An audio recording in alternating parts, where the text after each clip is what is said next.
2006 to 74%. So it's going up significantly.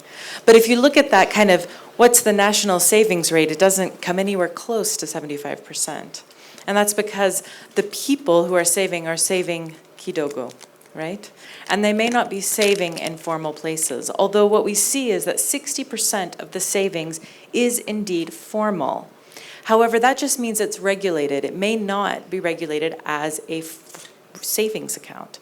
So the biggest savings that we see actually in the data, where people say that they save, not where they have an account, but where they say they save, is actually in mobile money at 54%. And if we look at banks, I'm sorry to say that actually has come down. 12% used to say they saved in a bank account, and now only 3% say that they save in a bank account. Now, this is a self-reported number. It's how I think about the money that's in my bank account. Is it savings? And so it is from their perspective. We also see that, chamas and sakos continue to be, for example, really significant. Because we're talking about financial literacy, it's really important to think about what is the correlation between savings and financial literacy. And if we look at this across the counties, financial literacy is as low as 15% in Wajir or Mandara and 70% in Bomet or Nairobi.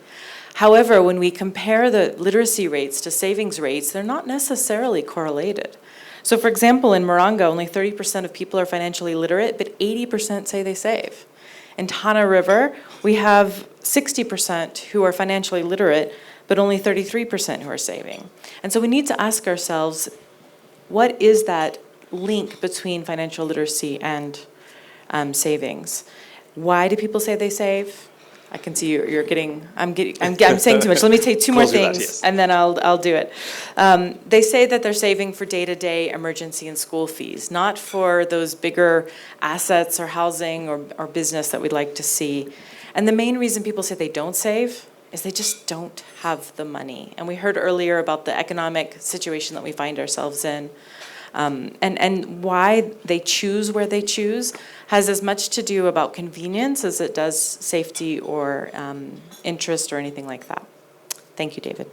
Thank you for that, and really just reminding us that we need to find the connection or the linkage between savings and financial literacy. And that pivots now to my point to David Mukaru.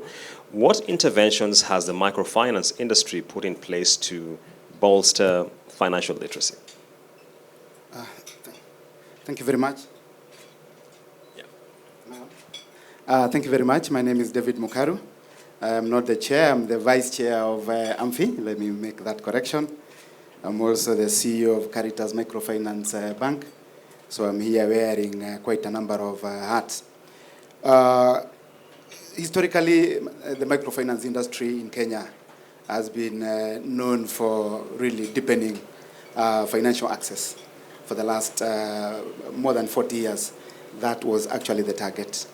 And to date, that is still the main vision.